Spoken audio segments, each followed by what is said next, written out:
Good morning, good afternoon, good evening, wherever you are, whatever you're doing, and welcome to another episode of Media Matters for Anfield Index.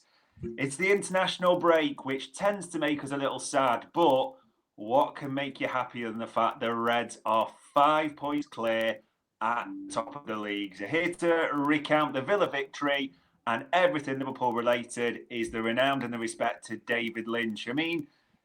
There's nothing to be sad about right now, David, is there? 5 points clear at the top of the league. Everything is good, really.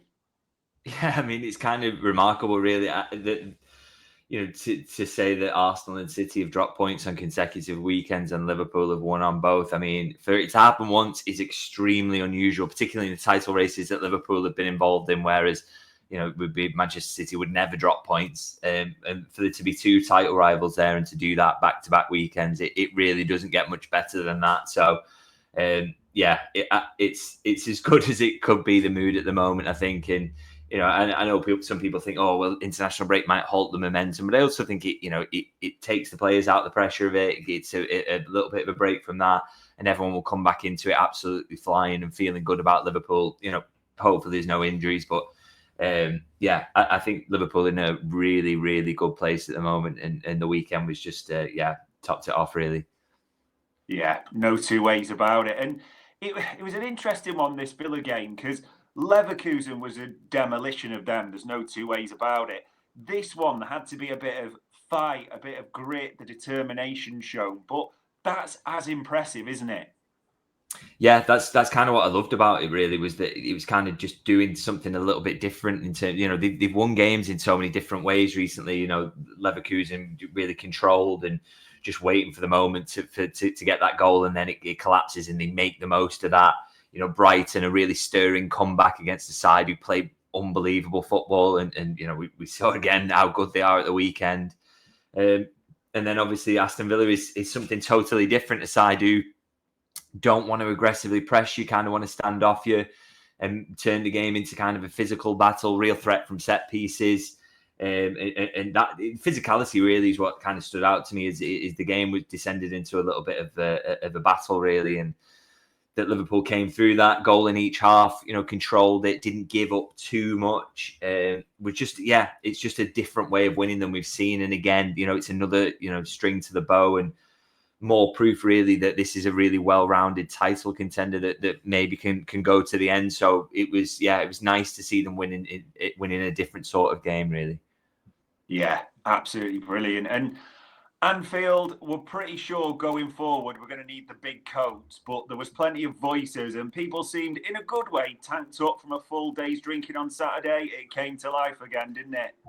Yeah, it just shows as well, though. All that discussion about the atmosphere earlier in the season, and no, it's not the same as it was. It's just nonsense. It comes around every season. Can we not fall into that trap again next season of doing the same? There has to be something on the line. It's always reacting to what's going on the pitch, and they've had 3 really big games and important ones, and where the circumstances have required a massive atmosphere over the last 3. And Anfield's absolutely delivered and been brilliant. And I saw on the slot at the end when he's saluting the cop, and he just looked absolutely delighted with it. To be honest, he looked really pleased that to have seen this, and I think he's seen a different side of Anfield, the best side of Anfield. And I'm sure he'll know it's not going to be like that in every game between now and the end of the season. But when he needs it, when he needs to lean on it, it's going to be there, and it's one of the best places to watch football on earth. So it was really, really good atmosphere again. And as you say, it probably does help a little bit when you have people having that lead in time of drinking. And also, and I mentioned before the game, imagine if City dropped points, and they actually did. So it was just absolutely perfect. And it went off, particularly around the second goal that sealed it. Yeah. And speaking of the second goal and sealed it, Mo Salah, 10 goals and 10 assists already. It's almost criminal that we don't talk about him that much on this pod, isn't it? Because again, just the match winner, and again, another top-class performance. Yeah, you just become too used to it, really. And, the fact is that throughout that game, it just gets to the end, and then you think about it, and you're like, oh, he scored, and he got an assist, and it was 2 goals scored in the game, and basically he was the match winner, and you just kind of shrug your shoulders and move on. And you think, if that had been any of the other forwards, you'd be saying, wow, what an impact he'd had. But because it's just happened so frequently for Mo, you get a bit blasé about it, really. And he's just phenomenal again. I thought he terrorised Digne all game, really. Digne's sort of had an okay game purely on the basis of his set piece delivery was unbelievable. But I thought every other aspect, Mo Salah just kind of ragdolled him. So, he's unbelievable. And he's having another one of those starts to the season. And, we consistently said, didn't we, he's going to be Liverpool's top scorer this season, before a ball had been kicked. And he's just making clear that is definitely going to be the case, and he's still playing at that level. And there's just that thing hanging in the background, isn't there, around his contract that makes you a little bit concerned. But if you put that to one side, it's just great to enjoy watching him play football at this standard. He's unbelievable, really. There's not going to be a week that goes past until we get a resolution. I'm probably not going to ask you some frame of question about the contract. And you saw that celebration. It was almost like last season against Newcastle when he'd hit that peak, wasn't it, before the AFCON, and he did it sitting on the stands. And I know you'll have clocked that banner as well in the COP, the FSG one, about paying his dough. Thoughts on those ones? Yeah, I'm not sure about the rhyming on that banner, to be honest. I should be massively keen on that, but I think the point was very salient. And yeah, it's just massively important, isn't it? And, I will continually say about this that, look, the sporting director and that whole recruitment staff, your task is, if you are not willing to pay him what he needs or give him the amount of years he wants, and I still think there's surely room for a compromise around a 2-year deal or something like that. That feels safe to me. If they're not willing to find that compromise there, then your job for next season is to find someone who gets 10 goals and 10 assists by this point of the year. And, good luck in doing that, And that's the thing, is they will stand by it and say, right, well, we've made this decision now, we've got to back it up. And so they'll have confidence that they can do it if it comes to it. But we just get to sit back and see how that works out for them, because I think it'd be an unbelievably tough task to find someone who is this level, because he's just out of this world, really. Do you think that there is a bit of it, though, that, again, we've talked about this, just because sometimes the fact he is doing so well, if there isn't sort of a resolution or progress as we get to January, you could almost feel that sort of nerves or tension, and it does just distract the focus away from what is a brilliant start at the moment. I don't know, really. I don't know if we kind of all make a little bit more of these things than the reality, really. I don't, I just think we think it'll start to be a distraction, but we're the ones talking about it. We're the ones kind of making it a distraction. And you think within the walls of the training ground, does it really kind of get to that point with them? Are they really that bothered about it? Particularly when, if it gets to the other side of January and Mo isn't signed up, you'd like to think there's still going to be a title to be won there, and a lot of focus will be on sorting that rather than his future. So I'm not sure how big of a distraction it would make unless we kind of make it one. So, hopefully it doesn't come to that as well. There's still time to get to that January that feels a bit of a cut-off, and, hopefully there's some sort of resolution between now and then, at least on a couple of these, because, it's not just him, is it? Yeah, indeed. Fingers crossed for 3 across the board. And feel free to push your comments in below as well, ladies and gents. And I mean, talking about players, again, I don't know if we're just getting numb to it, but we just expect Ibou Konate to be brilliant, and he was brilliant again. Yeah, he's having an incredible season, isn't he? I mean, it's always been the case, hasn't it? The only question mark really has been his fitness, and he is just consistently getting on the pitch now. He's had no problems playing an awful lot of games in that run, and your heart's in your mouth every time he goes down for a second, which he actually did in this game. But in terms of his level of performance, he's just right back up there, isn't he? And I just think it's every new striker he kind of comes up against, they always drag onto him because they don't want to go near Virgil van Dijk, and then they quickly kind of find out that it's a fool's errand to do that as well, because I thought he just absolutely bullied Watkins throughout his time on the pitch. He was quicker, stronger, more composed. And Watkins just got absolutely nothing out of him. And I can only really remember one Watkins shot, which was some kind of miles outside the box that he kills over, no real threat. And that shows, he's a really dangerous finisher if he gets anywhere close. But he just couldn't. He just wasn't, he was getting outpaced, as I say. They were going shoulder to shoulder. He was too strong for him. So, when you've got those two aspects, and then you've got that composure in terms of just nicking the ball away and then using it well, you're an unbelievable defender, and Konate is absolutely showing that. He's more tested than Van Dijk through games, so you've got to say he's probably more impressive this season in what he's doing, because he's having to do a lot more defending, and he's doing it really, really well.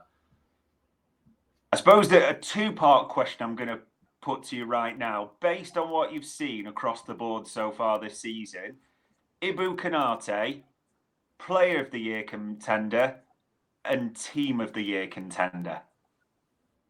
Yeah, I think he's got to be. I think, like I say, he's busier than Van Dijk, so he's got a good shout to get in on that. And I think, you're part of the central defence that's conceded the least amount of goals. So, if that continues at that rate, and the least for expected goals against as well, so the underlying numbers suggest that they will be in with a shout of being the best defensive side. So, I think he's got to be up there. I mean, there's so many contenders at Liverpool at the moment, and I really, when it comes to kind of Player of the Year stuff, you probably hard pushed to look away from the forwards because it is the hardest thing to do in football. But I think Konate should be right up there for it, and certainly in Team of the Season, absolutely should be near to that if he can keep up his form. And fingers crossed he can stay fit, because that's the thing you're concerned about with him.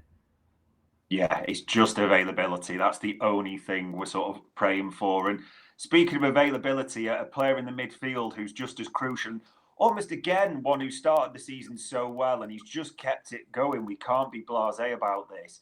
Gravenberch was great against Villa as well, wasn't he? Yeah, again, he's getting to the point where you're kind of putting a bit less focus on him now, because we are getting used to him being at this level, whereas at the start of the season, it was a massive surprise and a really pleasant one.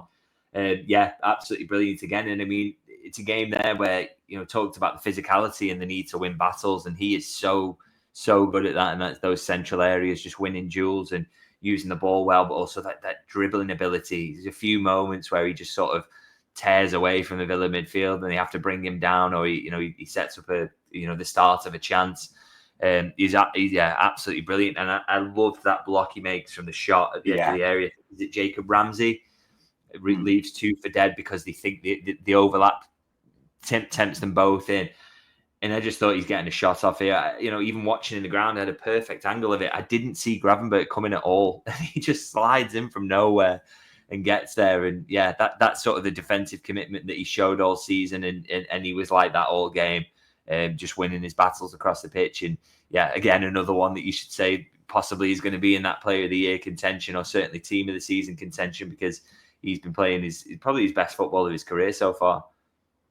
Yeah, absolutely. And I mean, we've seen the blocks, the tackles. Again, we almost just expect them each week.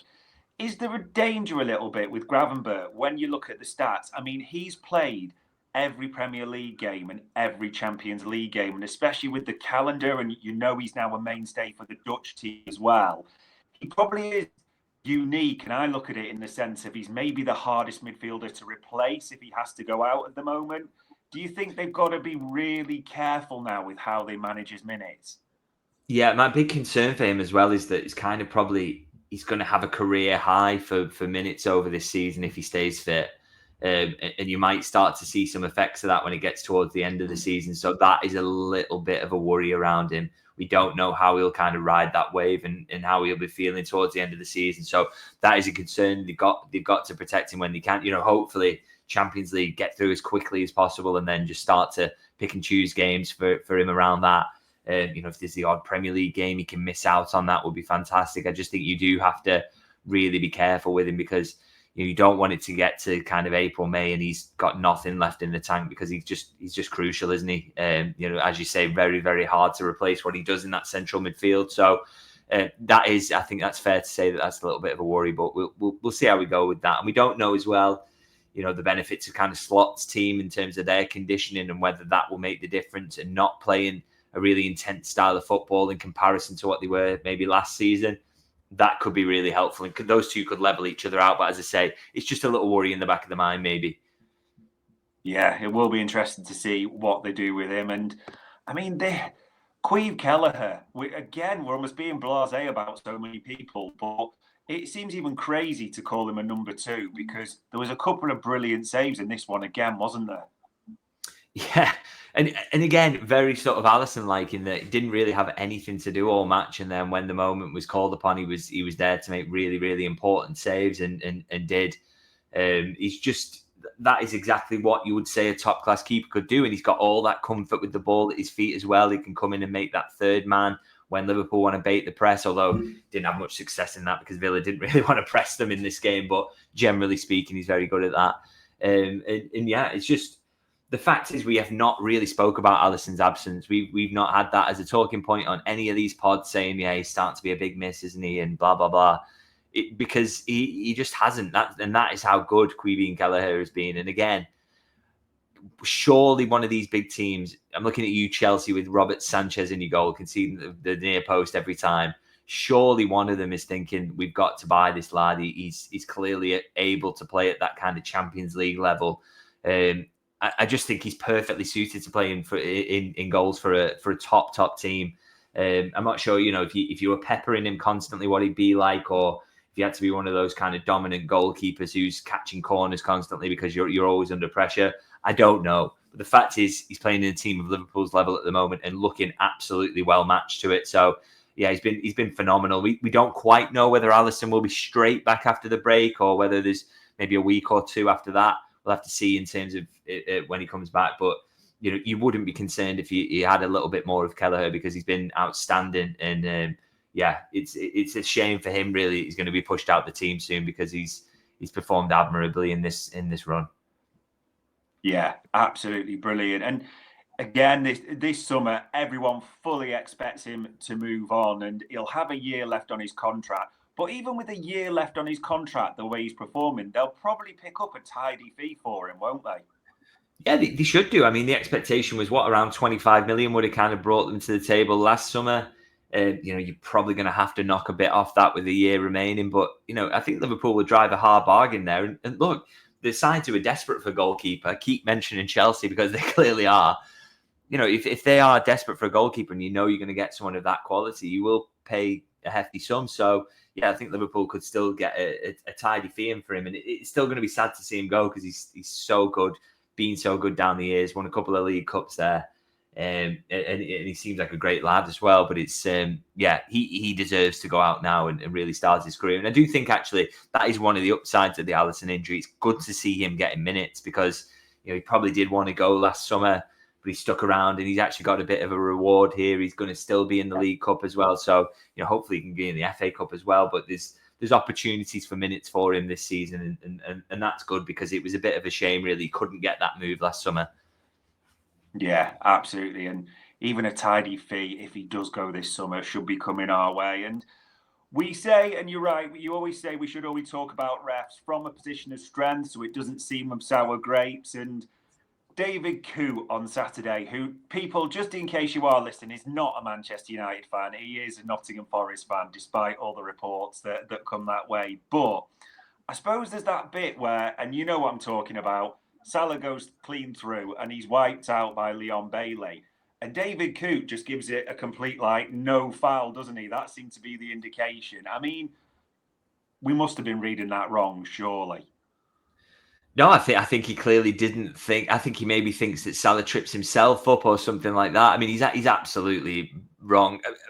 While we're talking about this, by the way, I had a tweet after the match, just did my full-time tweet, and sort of someone, a Villa fan, replied and said, well, it helps when you've got the ref as a 12th man. So I will make that point that apparently Aston Villa fans didn't think he was very good, which, so there you go. I don't think there's any biases there or he's trying to do over Liverpool. I do think there was a few squiffy decisions really across the entire match. I don't like to get too much into refs, but I think he's one of the ones who, when I've seen him as far as I can kind of remember, I don't think he's one of the better ones, if I'm honest.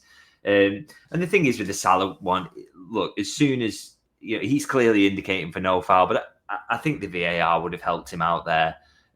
It's a pretty obvious one, denial of a goal scoring opportunity. I think they would have had a look at it if the ball doesn't end up in the back of the net, and I'm pretty sure they would have advised for a red card in that situation. So thankfully Liverpool did put the ball in the back of the net. Whether they'd have been better served if Villa gone down to 10 men instead, we don't know because Nunez finishes it off. So it's not too much of a controversial situation. You've got to accept if VAR's there that the ref is going to get it wrong from time to time, and I think he did on that one. But he would likely have been helped out. So not too big of a controversy really. Yeah, absolutely. And the two shouts they had were ridiculous. The other one for Pau Torres, and when Ollie Watkins does a Superman impression, there's nothing in that at all either. So, yeah, no, doesn't really count in the end. I didn't really get why Pau Torres goes down. After watched it back a few times, the one he goes down late on around the goal, I'm still not sure what he thinks happens there. Or he clearly was completely faking being injured. By the way, I don't, because I kept looking as he turned his ankle or something. Is maybe he just stood on it? It stood in a funny way. No, I think he was just trying to win a penalty through diving, really. So it was really, really poor, to be honest. There was absolutely nothing there. And the Watkins one, I think Watkins clearly kicks into the back of the legs of Canate, doesn't he? And so no controversy around that one either. So you'd have to say, big decisions. He gets lucky around the one that Núñez finishes off in the end, but overall kind of gets the decisions right, really, doesn't he? I guess because he plays the advantage that inadvertently plays an advantage that ends in a goal and doesn't give two penalties that are not penalties. So yeah, fair play, David Coote. What a ref. Yeah, as long as the results finish that way, we'll take it, I suppose. And we mentioned Darwin Núñez there. We got his full range, didn't we? We got the brilliant finish and the shanked one-on-one and the missed header, along with, again, an all-action pressing, sometimes good defensive helping out. We got the full portfolio, didn't we? Yeah, I wasn't too frustrated with the miss either, in terms of, the header miss is not really a miss. They are tough chances. I think people underestimate how hard it is to score headers, to be honest. And he's kind of just about in line with the post. So it's got to be a really flick one to the far post. And that's quite hard to generate sometimes. Or, he can sneak it in at that near post. He's not a million miles off. And they are tough chances. His movement before it's great as well. And obviously he takes his actual goal really, really well, lifting it over the keeper weight because he knows his dive's going to come low. And then the one-on-one he misses, I think he just kind of gets a bad bounce. And look, I think with his finishing, I think, Salah can miss those, by the way. I mean, I think he misses... I think back to that City game where Liverpool win 1-0 at Anfield and he puts one away. I think he missed a couple of one-on-ones in the build-up to that. So, everyone can miss chances. And my thing with Núñez is not that he misses big chances. That will happen from time to time. It's the amount he misses relative to the amount he puts away. And that just had to come a little bit more level than it was. So that's not to say he's going to bag every chance now. He's never going to be that player. He just had to score some and miss some. And, in the way that even Erling Haaland does, for example, you don't have to put every chance away. He doesn't have to overperform his XG. He just has to kind of get in line with it. So that miss is just kind of one of those that can happen to any player. I'm absolutely fine with that. It's not that he missed 3 or 4 in the match and it's terrible. And the thing is, he gets a goal. So he gets 2 really good chances, scores 1, misses 1. And his overall play was, I thought, really good again in terms of just protecting the ball. The things he wasn't doing that were most frustrating for me around Núñez, in terms of just giving it away every time he got it or being bullied off the ball. He was keeping it. He was making sensible decisions. His movement was good. He was, linking players exactly as he should do. And I think, I was ready to write him off after that Bologna game. But I think if we see more performances like this going forward, where, he's never going to be absolutely mega prolific, but if he can link play as he has been doing in recent weeks and, bring others in and protect the ball and make sure Liverpool keep it in that area of the pitch, then, he's on an upward trajectory and long may it continue. As I say, I've written him off in the past, and I think on a fair amount of evidence, but I'm hugely encouraged by what we're seeing under this manager. So hopefully he can keep that going. Yeah, there is so many players are just looking better, to be fair, or developing under this manager. So long may it continue. And the only downside to Saturday, Trent. Now, we're hoping, fingers crossed, touch wood and everything, it may be that he's flagged it early, he goes down, he clearly indicates it's his hammy as well. He walks off, he doesn't look in too much discomfort, not that that's a medical reading at all. Is there any update on this? Is it just a case of praying it is just a small injury more than anything? Yeah, so I saw James Pearce's report, and obviously he's got really good sources around that. So no reason to kind of disbelieve that. And that seemed encouraging. I've not personally heard anything on that. But, I absolutely think that would be nailed on, that it's not too bad. And I think from the way you see, he doesn't kind of pull up really sharply, or, I think he maybe just felt a bit of discomfort in it and thought there's no point risking it. And that's very much something the new medical staff have brought in. Don't try and push yourself. Don't try and play through anything. Just come off if you feel anything. So hopefully it'll be one of those nice little kind of Arsenal injuries where he just misses the international break and he's back after that. Particularly, if, even if he needs to miss Southampton, it's obviously some big games coming up after that to look forward to. So hopefully he's right for that. It didn't look too bad. So yeah, fingers crossed it's just a mini one. And then, you think if you can get him back for Manchester City and Real Madrid, you're looking at Alisson, Chiesa being in contention for that, Jota as well, hopefully. The squad started, Harvey Elliott even. The squad's starting to look a lot better. So yeah, hopefully it's just one of those kind of minor ones. Is that the big boost that we're probably hoping for during the international break? Like you mentioned, that he's talked about them all, because he mentioned Jota kind of 1 to 2 weeks away after the international break. Chiesa he mentioned in the embargo as well. Alisson we're hopeful of. Harvey Elliott. It could be a real boost during the international break, this, couldn't it? Yeah, I mean, you've just got to hope they don't get any fresh ones over the international break. That can always happen. So fingers crossed it doesn't. Obviously, Mo's not going away with Egypt, which is an absolutely humongous boost. But there are other players you're concerned about. But yeah, if you get those 4 players plus Trent back after the other side of the international break, you have a full squad, which, I mean, I can't really remember that ever happening last season at any point. So that would be bizarre if that happened. But yeah, it would just be a huge boost to the options, because it's not just about sort of rotating as well. It's even having options to change games, particularly Harvey Elliott. I know they've not missed him in this period because the results have been fantastic, but I still think he could have played a big role. And I think, changing games, he's so good at that. As good as Kelleher is, we have to remember that Alisson is just that little step above as well. He can save the unsavable at times. Jota, he's up there as one of the best finishers, isn't he, at the club? I mean, I'm reluctant maybe to say he's the best finisher, because you think about Mo putting chances away at the moment. And just Chiesa as well for, don't want to kind of minimise him, but at the moment, to have him around for the League Cup would be great, to get him acclimatised through that, so you don't have to play one of your big hitters in those games will be absolutely massive. So, it would be huge to get all those back as soon as possible, and the squad just starts to look a lot healthier. And thankfully, it's not escalated yet into kind of injury crisis mode. They've still got good options, and it's looking good. But to get all those back and looking healthy like that, it's a squad that's as good as any in the league really at the moment. And I think you can actually see that with the way that Arsenal have struggled with injuries and the way that City is struggling with injuries at the moment. Liverpool maybe do have the best strength in depth, really. Yeah, if we can get all those back. I mean, that is the big hope for the international break, as you said. And you mentioned it there as well. We shouldn't undersell this. Mo Salah not going away on Egypt duty. That is a brilliant pick-me-up for this break, isn't it?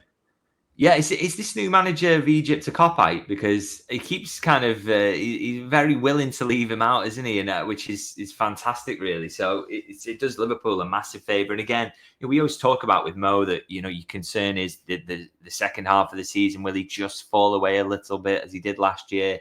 He is getting older, so it's harder to keep that intensity up. So that was the kind of concern around Mo. And yeah, if he's missing international breaks like this, it's a huge help, because it's just extra minutes, it's travel, everything else. He can just get his feet up and be ready for those big games that are to come. So yeah, an absolutely massive bonus for Liverpool. And yeah, love that Egypt manager. Seems like a really sound guy. Yeah, there are suggestions, I don't know if it's true, that the Egypt manager is the record scorer for Egypt. So he just doesn't want Salah chasing it. That's the suggestion I've heard. I don't know how true that is, but it would make a lot of sense. So long may that continue if it is the right case. But yeah, Mo Salah will get a rest, which is a big bonus. And this bit, we are not a million miles away from January. We've talked about targets before. We talked about Tchouaméni last week. That was Zubimendi's been on the docket.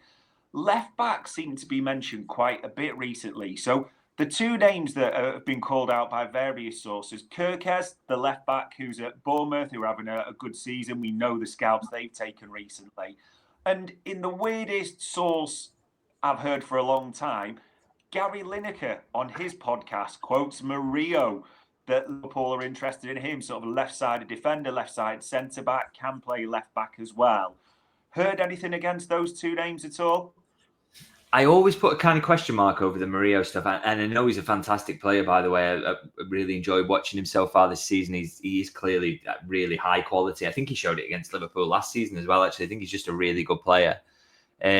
but he's 6 foot, isn't he? And I just think under this kind of regime, particularly Michael Edwards, they always like to sign players who are massive centre halves, who are aerially dominant, and that that has been a consistent theme really. Now with Murillo, maybe he comes into the mix if, say, you lose Joe Gomez in January, maybe he gets a move that he wants to go for, and replacing him with a Murillo. Joe Gomez isn't the most aerially dominant centre half you'll ever see in your life, but he is capable of playing across the back four. So whether they see him as kind of that, but it would still kind of surprise me if they signed a centre half who isn't over six, a lot over 6 foot. I just feel like that's something we've consistently seen in their approach to recruitment. So I am a little bit skeptical on the Murillo links, if I'm honest, but I think he's a very, very good player. So, maybe you can't completely rule him out, but it's just one of those things leaves a question mark for me over him. And Kirkez, on the other hand, I think it is absolutely one who I think Liverpool would look at. I'm pretty sure he was on their radar before he even moved to Bournemouth. And obviously it helps that Richard Hughes is in now. So he's going to like players who he liked back then and think that he can play at a high level. He's great age, isn't he? He's starting to really produce in terms of his output, good on both sides of the ball. So, yeah, he's one that I've no doubt that they're keeping an eye on. But whether that's a little bit soon for him to come yet, obviously in January, I'm still sceptical again about the fact that they would bring in a left back in January. I just think they'll probably go with these two till the end of the season and see where they're up to after that. But I've no doubt that they're keeping an eye on Kirkez because great age, unbelievable quality. Now got that Premier League experience and yeah, great on both sides of the ball. They'd be a really, really good fit for Liverpool. So I'm sure they're watching him. Yeah, it will be interesting to see who they are watching. I suppose, does your gut tell you at this stage that probably we heard last summer opportunistic? That was the phrase, that was the terminology, which kind of is the opposite of the January. It tends to be like gap filling or something that might come up at the last minute. Are you skeptical that we'll do business in January? No, I still think there's a case to be made that they could do something. I don't think, as I say, it'll be maybe at left back, but I still think if the right central midfielder came up who they think is absolutely going to do the job for them, be that Zubimendi or anyone else, then I think they would go and do it. Because they're not averse to signing players in January. We've seen that, but it's all the big question mark is availability and whether their clubs will make them available in the middle of the season or not. So we don't kind of quite know whether that will be the case. But if there's someone out there who they definitely like and they think is a really long-term option and not just to get them through to the end of the season, they will go for them in January. And I think in central midfield for me is an area where Liverpool could probably just do with one more, and you could make that case easily without even shifting anyone. So, if that's possible, I'm sure they will absolutely do it. Well, yeah, it will be interesting to see, and we're not going to have to wait long to find out at all because we're in mid-November pretty much as well. And we finish, as we always do, talking about wider football and everything that's going on. It wasn't an exactly perfect weekend, but City losing, Arsenal drawing, we'd have taken that all day, wouldn't we?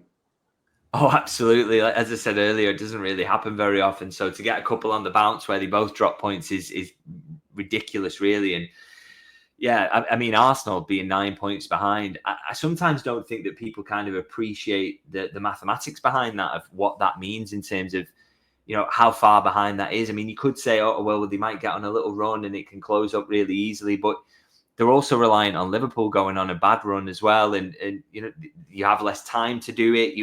If the aim is to get 90 points, you almost have to be completely flawless between now and the end of the season to make up that gap. So no room for error, really.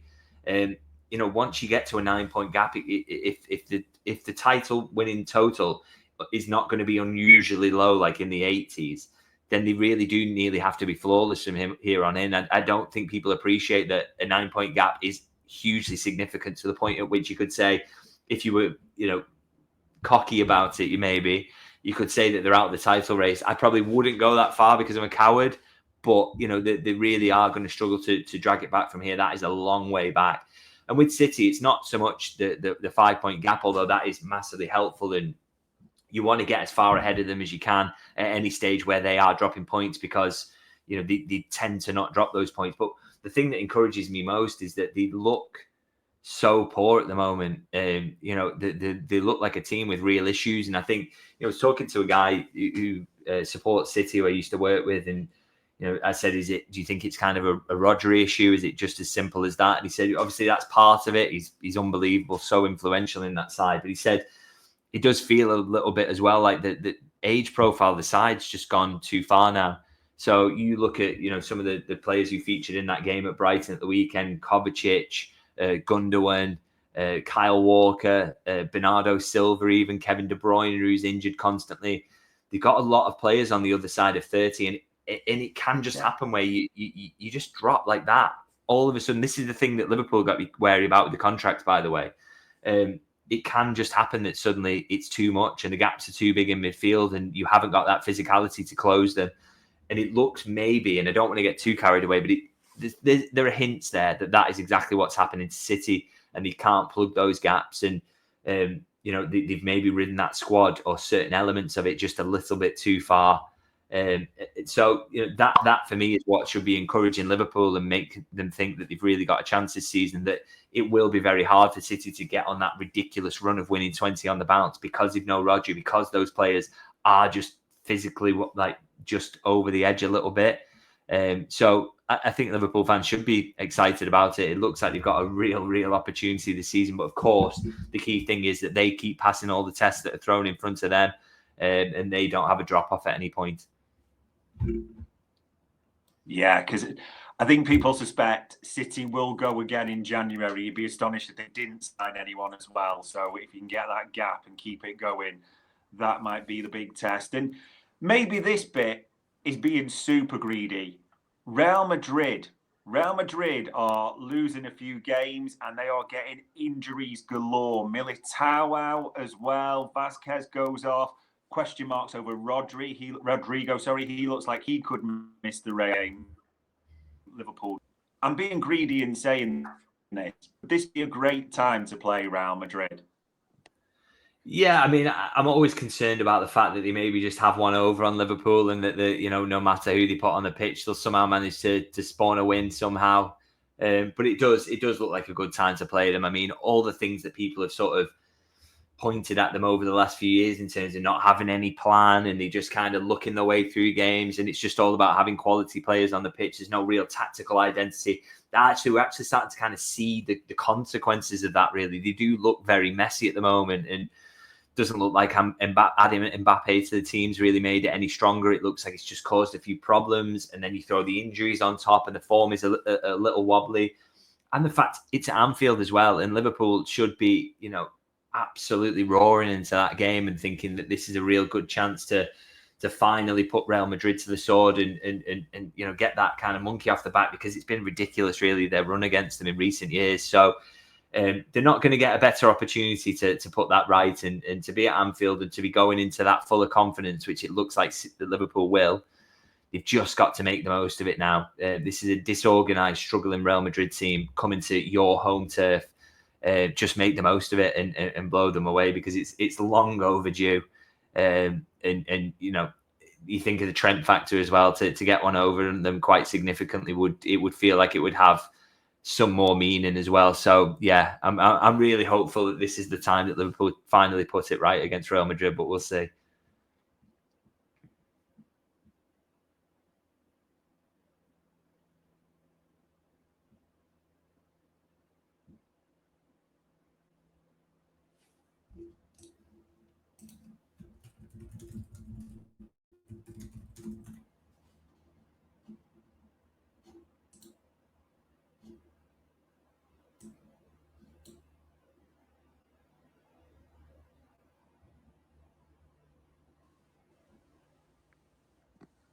Yeah, I'm back there, disappeared for a second, but I did hear everything that you said there as well. And fingers crossed, this is a huge period coming up. The international break, no further injuries, everyone coming back for what is an absolutely pivotal period. And I suppose the final question I'll ask you, because we kind of tied City and Real Madrid together, would you accept a Real